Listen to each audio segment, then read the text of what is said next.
सुप्रभात बच्चों, कैसे हो आप सब। इस लॉकडाउन के समय में पढ़ाई तो बिल्कुल भी नहीं हो रही होगी ना। आप लोगों का पढ़ाई में मन भी नहीं लग रहा होगा। तो चलिए आज हमारे साथ मिलकर हम लोग हिंदी व्याकरण पढ़ेंगे। लेकिन बेटा, हमारे व्यक्तित्व को सबसे ज्यादा क्या निखारती है पता है? सबसे पहले तो हमें अपनी हिंदी राइटिंग अच्छी बनाने की कोशिश करनी चाहिए। अब आप लोगों को लगेगा 7-8 के कक्षा में राइटिंग क्या बनेगी, लेकिन बच्चों ऐसा नहीं है। तो आप सबों को चाहिए कि एक कॉपी बनाएं जिसमें स्वर वर्ण अ से आहा तक और व्यंजन वर्ण क से ज्ञ तक को बार बार लिखने की प्रैक्टिस करनी चाहिए, यानी कोशिश करनी चाहिए। तब तक लिखना चाहिए जब तक कि हर वर्ण हर अक्षर अपने एक ही साइज में और सुंदर सुंदर बने और एक बराबर। अब हम सब ये जानेंगे कि हिंदी व्याकरण क्या है और ये हमें क्या सिखाती है। तो बच्चों, हम सब ये जानेंगे कि हिंदी व्याकरण हमें शुद्ध बोलना, शुद्ध पढ़ना और शुद्ध लिखना सिखाती है। ये तो हो गई व्याकरण पढ़ना और जानना कितना जरूरी है। इसी सिलसिले में अब हम वर्णों को समझेंगे और वर्णों को जानेंगे। वर्ण विचार को जानने से पहले हमें ध्वनि को जानना पड़ेगा। ध्वनि है क्या? ध्वनि मुंह से निकलने वाली ध्वनि, जो हमारे मुंह से निकलती है आवाज ना, उसी को हम ध्वनि कहते हैं। जो भी ध्वनि निकली उसी को चिन्हों से इंडिकेट किया जाता है। बहुत पहले ये इंडिकेट किया गया था, जैसे हम आ या क ख लिखते हैं ना, ये सब इसको इंडिकेशन है, इसके चिन्ह है। तो पहले स्वर को जानिए। अ से आहा बिना किसी रुकावट के जो ध्वनि निकल रही है ना, उसे हम स्वर कहते हैं। उसे हम क्या कहते हैं? उसे हम स्वर कहते हैं, है ना। कंठ से मुंह तक जो वर्ण निकलते हैं ना, वो ही स्वर है और प्रत्येक अक्षर का स्थान भी है। अब देखिए, हिंदी वर्णमाला में 52 अक्षर होते हैं जो कि निम्न है, जैसे अ, बड़ा आ, छोटी बड़ी, छोटा ऊ, बड़ा ऊ, ए ओ औ अंग अ, है ना। इस तरह से ये हमारे क्या हो गए? स्वर वर्ण। री और लिरी ये 2 वर्ण भी होते हैं। लेकिन इसका प्रयोग हिंदी व्याकरण में नहीं किया जाता, हिंदी में प्रयोग नहीं किया जाता है।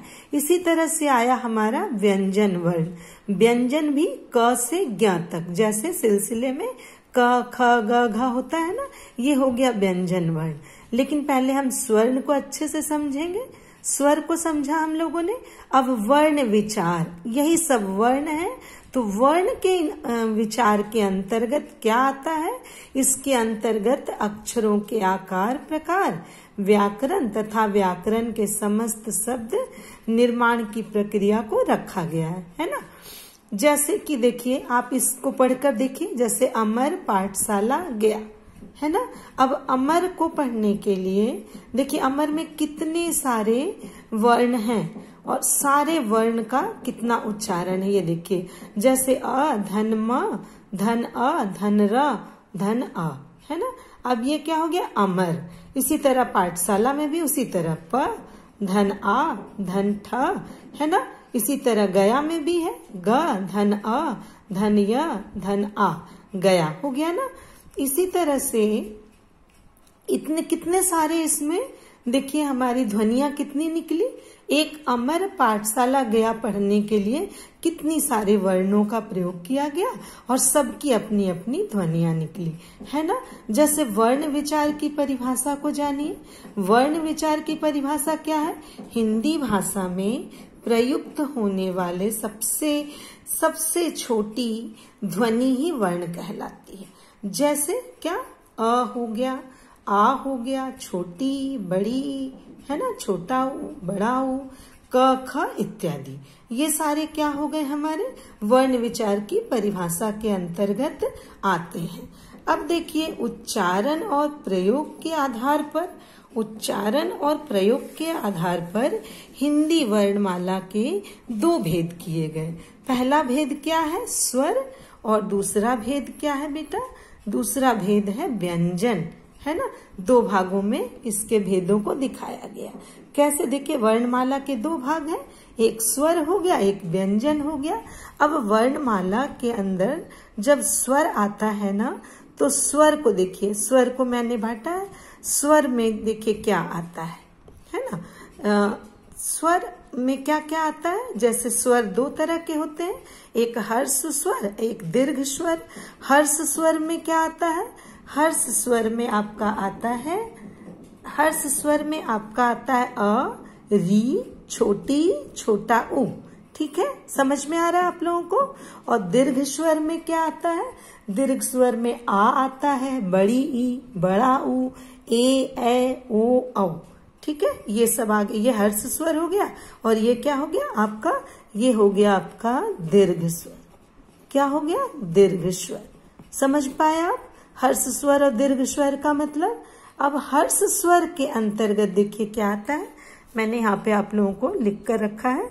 हर्ष स्वर भी चार हैं, जैसे छोटा, छोटी, है ना, और छोटा हो गया, छोटी ई हो गई हर्ष स्वर में, और छोटा ऊ हो गया, सॉरी, छोटा ऊ हो गया और री हो गया, है ना। इसी को हम मूल स्वर भी करते हैं। जिन स्वरों के उच्चारण में कम से कम समय लगता है उन्हें हर्ष स्वर कहा जाता है। अब देखिए, जब हम अ, छोटी, छोटा ऊ, री, ये हम बोलते हैं, ये हमारे मूल स्वर हैं और इसमें हमें बहुत कम समय लगता है ना। वैसे ही दीर्घ स्वर है, दीर्घ स्वर भी हमारा 7 प्रकार के हैं। दीर्घ स्वर कितने हैं, 7। बड़ा, बड़ी, बड़ाऊ, ए, ओ, औ। दीर्घ स्वर में देखिए क्या होता है, जिन स्वरों के उच्चारण में हर्ष स्वरों से दुगना समय लग जाता है। जब हर्ष स्वर का उच्चारण करते हैं ना, तो कम समय लगता है, और दीर्घ स्वर पर हम जोर देकर बोलते हैं, तो दीर्घ स्वर के उच्चारण में हर्ष स्वर से दुगना समय लगता है, उसे हम दीर्घ स्वर कहते हैं, है ना। देखिए, बड़ा, बड़ी, ई, हम ये जोर देकर बोल रहे हैं ना, तो ऐसे वर्ण जो होते हैं ना, ये दीर्घ स्वर हो जाते हैं। ठीक है, दीर्घ स्वर को हर्ष स्वरों का दीर्घ रूप नहीं समझना चाहिए। यहाँ दीर्घ शब्द का प्रयोग उच्चारण में लगने वाले समय के आधार मानकर किया जाता है।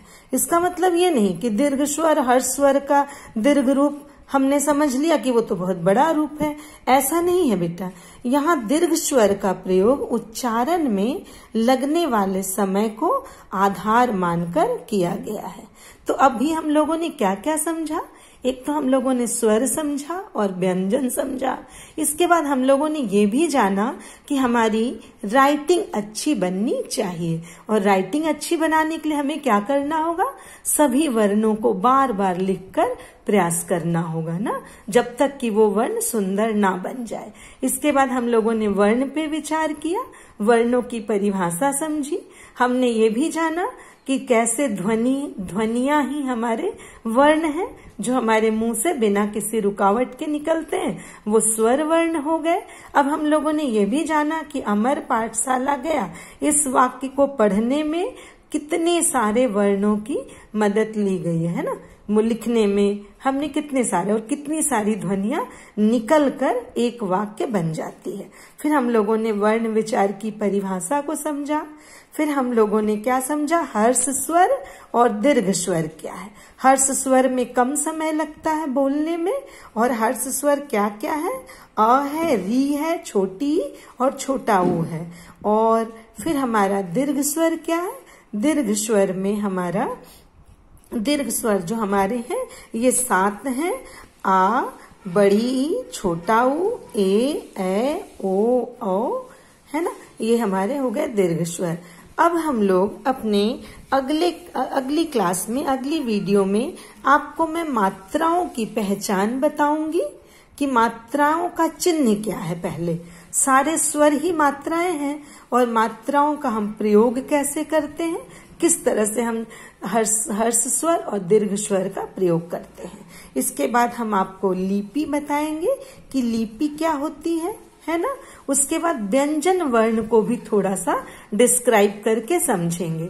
ये तो है कि आप लोगों ने इन सब चीजों को पढ़ा है ना, बट बेटा हिंदी व्याकरण में ये बेसिक चीजें हैं और मैं आपको इस वीडियो में इसलिए इन सब चीजों को फिर से एक बार बता रही हूँ ताकि आपका ये रिकॉल हो जाए दिमाग में ना। एक बार फिर से जब हम सुनते समझते हैं तो वो चीजें हमारे दिमाग में फिर से आ जाती है। ठीक है, तो इसकी आप लोग प्रैक्टिस करिएगा। ठीक है, और सब लोग घर पर रहिएगा, घर से बाहर नहीं जाएंगे क्योंकि अभी लॉकडाउन की स्थिति चल रही है। ठीक है, और अपनी पढ़ाई की प्रैक्टिस भी करेंगे। ओके, इसके बाद आप लोगों को एक पेज डेली अपनी हैंडराइटिंग भी लिखनी है और इन वर्ण विचार और मैंने स्वर और व्यंजन के थोड़े थोड़े जो भी आपको समझाया है उसे लिखकर समझकर पढ़ने की कोशिश करिएगा। ठीक है, तो बाय बाय बच्चों, बाय बाय। अब अगले वीडियो में फिर मिलते हैं। थैंक यू, धन्यवाद।